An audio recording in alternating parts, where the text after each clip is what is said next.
The Quiz Kids, brought to you by the makers of Alka-Seltzer and One-A-Day brand vitamins. Groups of Hopi Indians can still be found in northern Arizona. Where would you find a tribe of Hope Indians? Question number 1 is out of the question box, and millions of minds from coast to coast are trying to beat our 5 little scholars to the answer. And here they are, the Quiz Kids.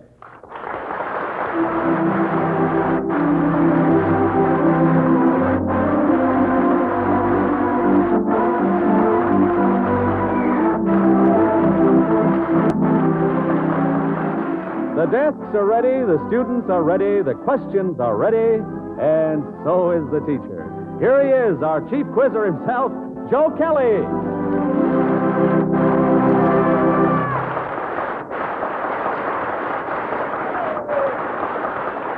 Thank you, Bob Murphy, and hello, everyone. We have a distinguished guest today, the Honorable Wilhelm Morgenstern, ambassador to the United States from Norway, and he has some very interesting news for all our Quiz Kid listeners. Right now, let's get roll call over so we can get the answer to that first question. Joel? I'm Joel Kupperman. I'm 10 years old in 6A and devote to school in Chicago, Illinois. Bernard? I'm Bernard Griesel. I'm 13 years old, and I'm a sophomore at Lakeview High. Naomi? I'm Naomi Bernard. I'm 13 years old, and I'm a sophomore at Austin High. David? I am David Prohaska.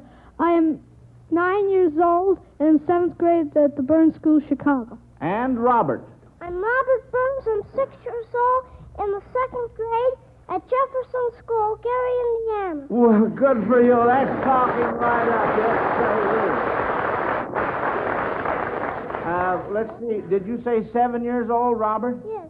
Oh, you did? Fine. All right. That's what I thought you said. Now, let's see. Whose hand was up first on this first question from Mrs. George F. Oakes of Winnetka, Illinois? Groups of Hopi Indians can still be found in northern Arizona. Where would you find a tribe of Hope Indians? Joel's hand was up first. Oh, well, that'd be the Cleveland Indians, and you find them in Cleveland because he's one of the owners of the Cleveland Indians now. Who is, Joel? Bob Hope. Bob Hope, that's right. That's right. Of course, I doubt whether you would find them in Cleveland right at this moment. They must be in their training quarters. Yeah, I think it's at Clearwater, Florida. No, I think you'll find that. David? In Tucson, Arizona? That's right, Tucson, Arizona. I almost fell off my chair when you gave me that. By the way, tell me, let's see, what position in the league did the Indians end up last year? Was it Robert? Third. Well, let's see. We have another hand up here. Joel? Sixth. That is right. Well, say, for sending in that question, Mrs. Oakes gets a dandy Zenith transoceanic portable radio with a long life battery pack. Now, that's the reward, friends, for sending in a question that the Quiz Kids can answer. But if your question is used and the children miss it, instead of the Zenith portable, Alka-Seltzer gives you the beautiful big $250 Zenith radio phonograph combination. It's a handsome cabinet model with 2 FM bands, automatic record changer, and the Cobra tone arm, which plays records a sensational new way. So address your questions to Quiz Kids, Chicago. Now then, on to more questions. Burnett Schulz of Edgeley, North Dakota, has an interesting little game for you kiddies to try. I'll tell you, I'll spell the names of musical instruments using the vowels only. Wherever there's a consonant, I'll just say blank. For example, blank A, blank, blank O would be, Bernard? Piano. No, it would be banjo. But, of course, that doesn't count because we haven't started. That was just the example I was going to give you. All right, try these. Blank I, A, blank O. Bernard? Piano. Piano, that's it. That's right. All right, here's the second part. Blank, blank, you blank. Joe. Ukulele? No. No.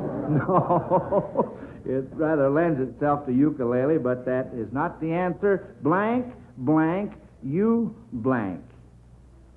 All right, now remember, wherever there's a consonant, I'm using the word blank. And, of course, I'm giving you the vowel. Blank, blank, you blank. Oh, Robert? Violin? No, not violin. No, sir. But that's a good try now, Robert. Yes, sir. That's what I call stringing right along with the chief quizzer. Naomi? Flute. No. Robert again. Guitar? No, but I'll tell you, you keep on guessing and you'll get it in a minute now. Yeah, all right, Robert. Banjo? No, not banjo. You got another guess? Once more. I'll give you another guess. Some musical instrument. David. Drum. Drum, that is it. D-R-U-M. I knew somebody's going to have to get along pretty fast there to beat Robert to that drum there. That's all there was to it. All right, here's the last one now. Blank A, blank A, blank, blank, O, blank E. Now, no coaching. I hear a lot of whispering going on in the audience here. We mustn't give this away. All right, shall I give it to you again? Blank A, blank A, blank, blank, O, blank E. Now, it's a musical instrument. Bernard's hand went up and then came right down again. All right, Bernard. Saxophone? Saxophone, that is absolutely right. You know, that was rather a difficult question, but it was a lot of fun. Now, here's a very iffy question from J.H. Deem of Columbus, Ohio. If Harry Truman were Thomas Jefferson, who would Chief Justice Vinson be? Joel? I think he'd be John Marshall. That's right. John Marshall, Chief Justice of the Supreme Court from 1801 to 1835. Now, if Maine were Minnesota, what would Augusta be? David? St. Paul. St. Paul, that's absolutely right. If half of 5 were 3 1/2, what would half of 20 be?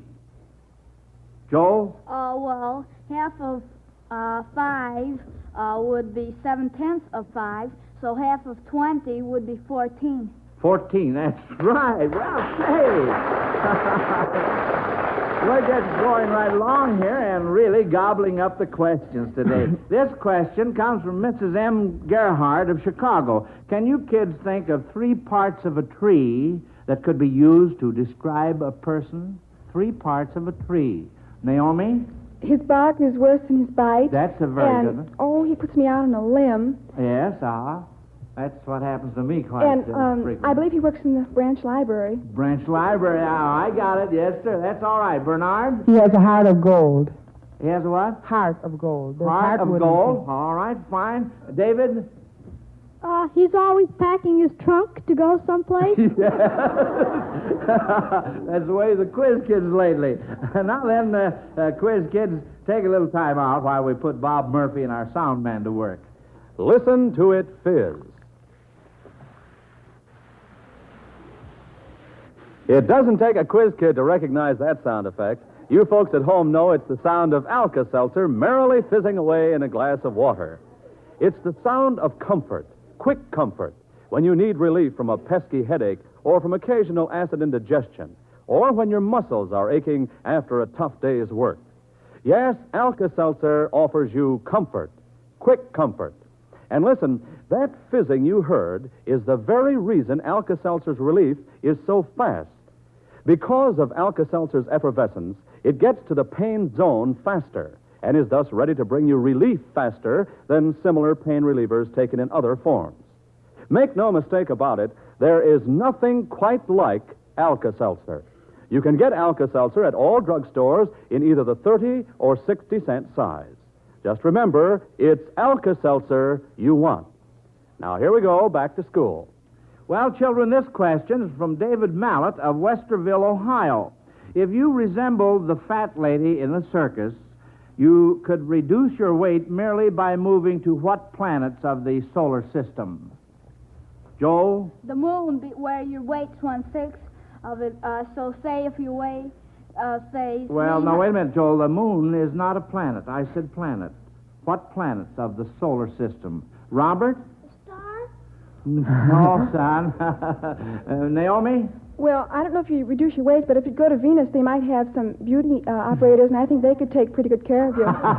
Well, that's a pretty cute question, and incidentally, wait a minute, we have another hand up before I give this away. Were you going to say something, David? I was thinking of something, but I was sort of mixed up. Oh, I see. Well, it's not to speak when you're in mixed up form. Bernard? Well, wouldn't any planet that's smaller than Earth have a smaller gravity? So then we'd be smaller on any planet that's smaller than Earth. That's right. That's absolutely right. And Naomi gave us one of those, Venus. All right. If you looked like the thin man in the circus, to what planets would you go to gain weight? Bernard. Planets that are larger than Earth. It's very obvious. Can you name one or more? Well, I think Saturn and Uranus and Pluto are all bigger than Earth. Well, no, Saturn, Uranus, and David? Jupiter, that's the largest one. Jupiter, and then there's one more, and all right, David? Neptune. Neptune, that's right, uh-huh. You know, we intended to hire a professional actress for this question, then decided instead to use our own quiz kid, 8-year-old Naomi Cooks. We thought that if Naomi was good enough to star dramatically on Fred Allen's program, as she did last Sunday, she's good enough for us. So, Naomi will help us on this question from Mrs. Clara Burton of Miami, Florida. Naomi will play the part of the little girl in 3 well-known books. You identify the book from which the speech was taken. Now, you must get 2 out of 3, and here's the first one. But, Al, I just wanted to ask you, Miss Sally, she's been such a rich young lady, and she's been waited on, hand and foot, and what will she do now, Mum, without no maid? Oh, please, would you let me wait on her after I've done my pots and kettles? Oh, poor little Miss Sally, Mum, that was called the Princess. Naomi, Bernard? That was taken from a book by Frances Hodgson Burnett, and it's called The Little Princess. And this character, I think her name is Becky. I'm not quite sure of her name, but she's a kitchen maid, and she wants to wait on Sarah after she's been put up in the attic. That's it, Naomi. That's right. Good. That's fine. All right, now let's have the next one, Naomi Cooks. Peter, are you expecting me to fly away with you? I can't come. I have forgotten how to fly. I will turn up the light, and then you can see for yourself. I grew up long ago. David? Wouldn't that be Peter Pan? Well... Wendy and Peter, that. That's right, Peter and Wendy, and that was Wendy speaking to Peter Pan. And now here's the last one. How can you be such a silly thing as to sit there telling such stories? I'll make Jip bite you. I declare, I'll make Jip bite you if you are so ridiculous. Bernard? Is that from one of the Penrod books? No. No. Do you give up on this one? There's a dog, something about I'll make Jip bite you. That's the clue right there. That's from, do you give up on that? Naomi, do you want to tell them the name of the book? David Copperfield. Well, I only asked for 2 out of 3, and you gave me 2 out of 3, so that takes care of that question. I think we ought to give a nice round of applause to our little actress, Naomi Cooks.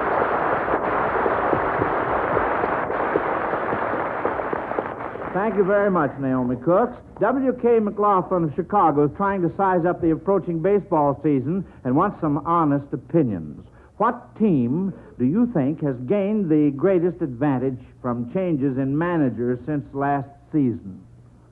Well, now little Robert has his hand up. All right, Robert. The White Sox, because Ted Lyons was always the winner, even when the White Sox were losing team. Well, yes, that's right, Robert. That's a good starter offer. Now let's see if we can... David?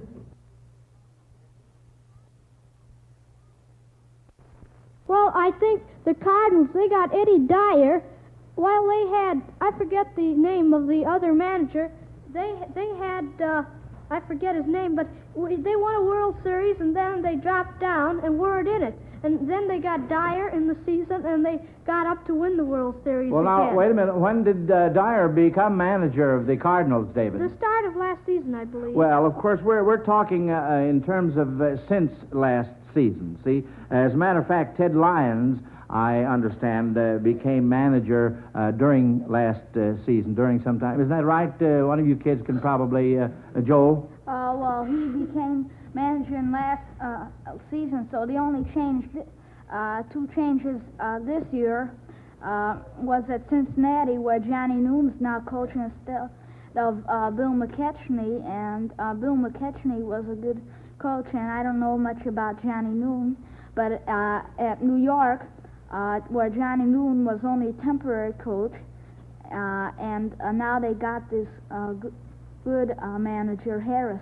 Well, what's his first name? Bucky Harris. Bucky Harris, and he's managed the Senators to many pennants, and if he can manage the Senators to a lot of pennants, he ought to do it with the Yankees. Well, it sounds logical. Well, are we through with this?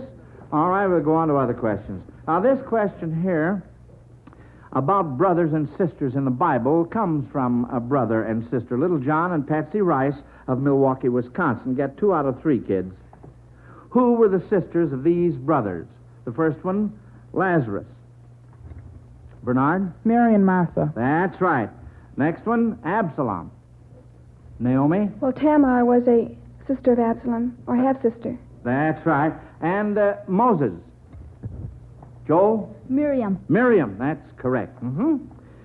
Gerald E. Porter of Brooklyn, Wisconsin wonders what you kids can do with this question, and so do I. Try to get 2 out of 3 on this. Admiral Byrd is making his present explorations during the administration of President Truman. Now, can you name the rulers under whom these explorers sailed? The first one is LaSalle. All right. Joel? I think it was Louis XIV of France. Louis XIV, that's correct. And how about the next one? Vasco da Gama. Naomi? He was under England. I think it was John. No.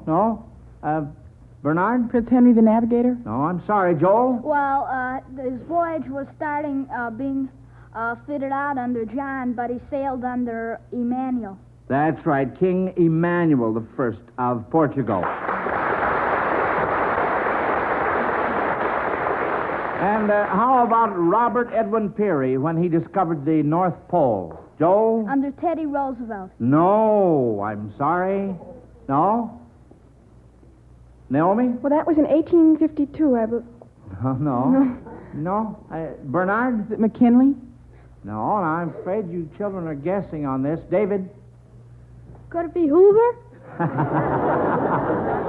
I'm not afraid you're guessing. I know you're guessing.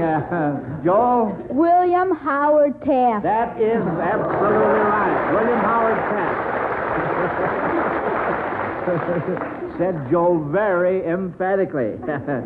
Mr. C.L. Hansen of Round Lake, Illinois, wants you kids to spell names by using chemical symbols. First, the name of what state capital can you spell with these chemical symbols? Gold, sulfur, titanium, nitrogen. David? Austin, Texas. And how do you arrive at that? Well, Gold, we'll start with gold, the symbol for gold. I think I'm a little wrong. It would be Augusta. No, now, wait a minute. You're on the right track. Gold, what's the symbol of gold? A-U, Austin. A-U, and sulfur? S. S, titanium?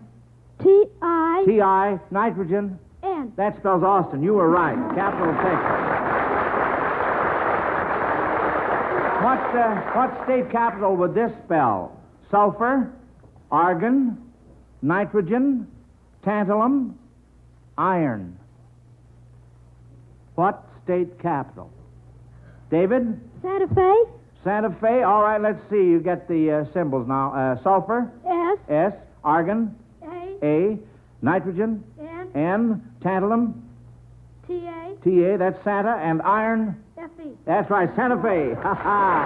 Hey, that was all right. And now I have a dandy question coming up next, and I think you kids should catch your breath for it. So, Robert, let's have a commercial. Okay, Joseph. Friends, I mentioned several discomforts before for which Alka-Seltzer offers speedy relief. Occasional headaches, acid indigestion, and painful muscles. But there's another problem we're concerned about right now, and that's the common cold. Colds are especially prevalent during March, when the thermometer is capricious and the wet, slushy pavements make things easy for Old Man Cold to catch up with you.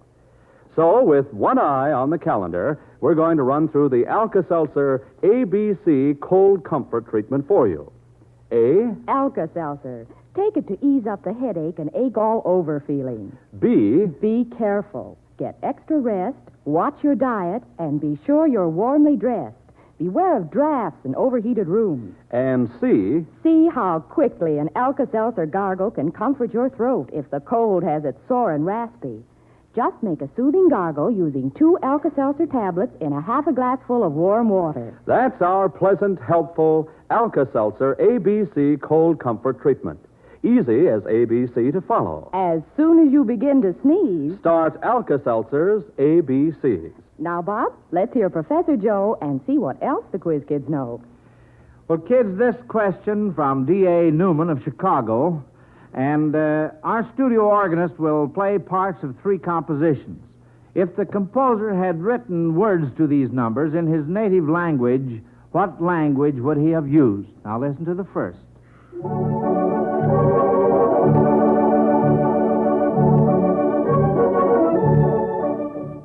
Bernard? I'm not sure. Isn't that Tchaikovsky? I can't tell you. I can't tell you. You've got to give me the name of the selection. All right, Naomi? That's the Dance of the Flowers from the Nutcracker Suite by Peter. It's Tchaikovsky, and that would be Russian. That's right. It's the Waltz of the Flowers. All right, let's listen to the next one.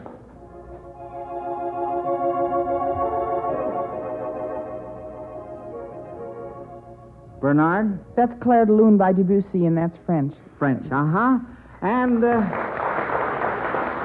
here's the last one.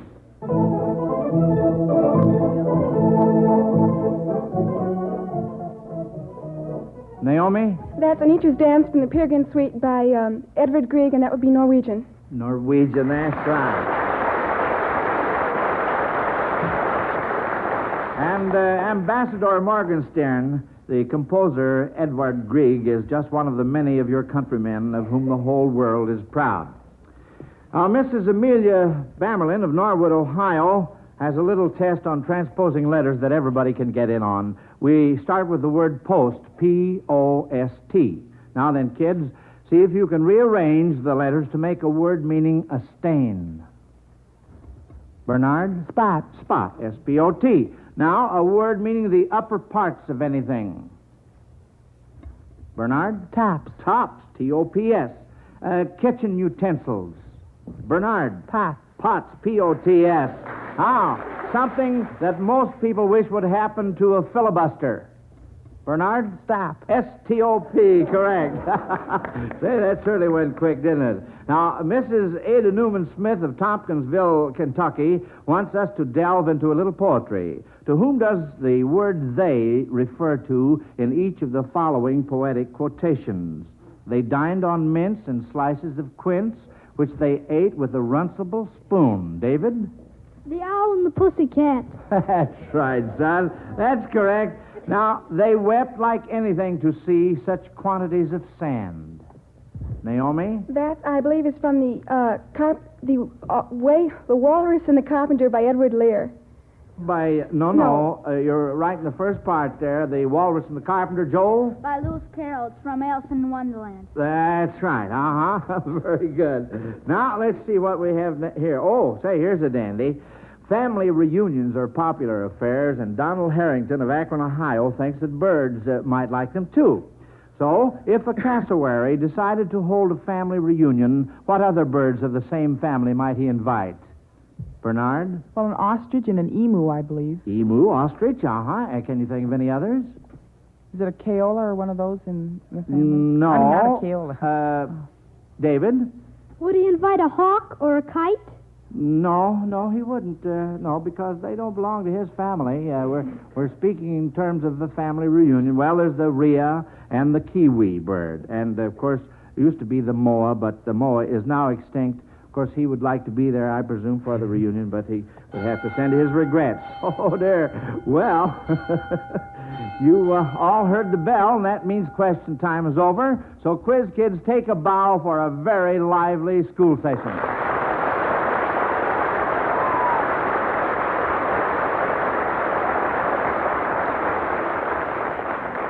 Each one of you gets a $100 savings bond from the makers of Alka-Seltzer for trying so hard today. And now, judges, get busy and add up those points so we'll know which quiz kids come back to school next week. Well, here's that big news I spoke about earlier. The Quiz Kids program, which has been a part of the American scene for 7 years, has now reached out to include the children of another country of our world community, Norway. We hope it is just the beginning that the Quiz Kids program will find its way to many countries around the globe, knitting the world's children together in a common bond of respect and fellowship before the dread diseases of prejudice can build artificial barriers among them. The Norwegian Quiz Kids program, originating in Oslo, uses Norwegian children and is broadcast in another language, but it has exactly the same spirit as our American program. To tell you more about this experiment in world cooperation among children, we are privileged to introduce the Honorable Wilhelm Morgenstern, Ambassador to the United States from Norway.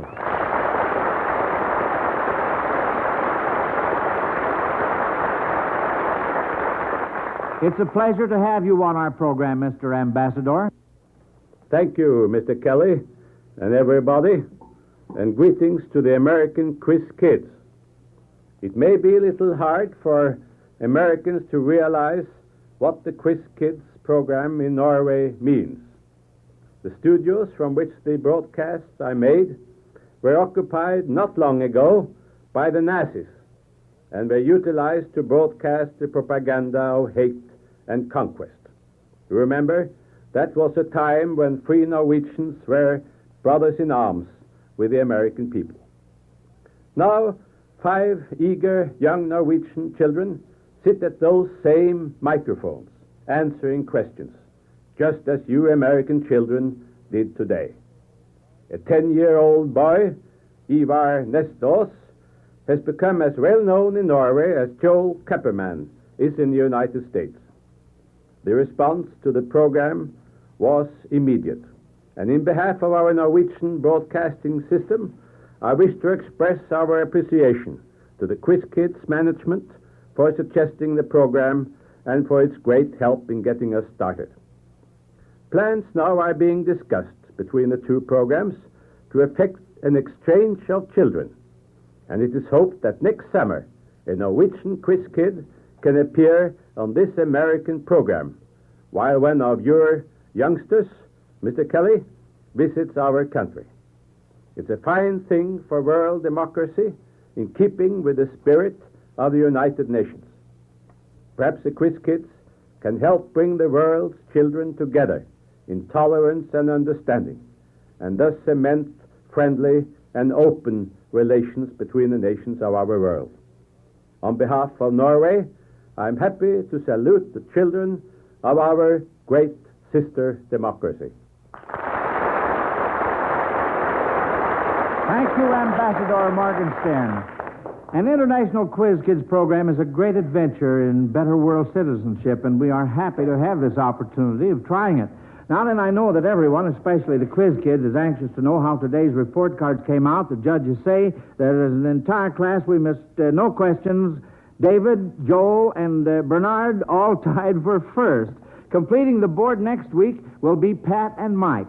Pat Conlon, age 9, and Mike Mullen, age 9, in honor of St. Patrick's Day. This is Joe Kelly dismissing the Quiz Kids class until the same time next week. Goodbye, kids. Bye, Mr. Kelly.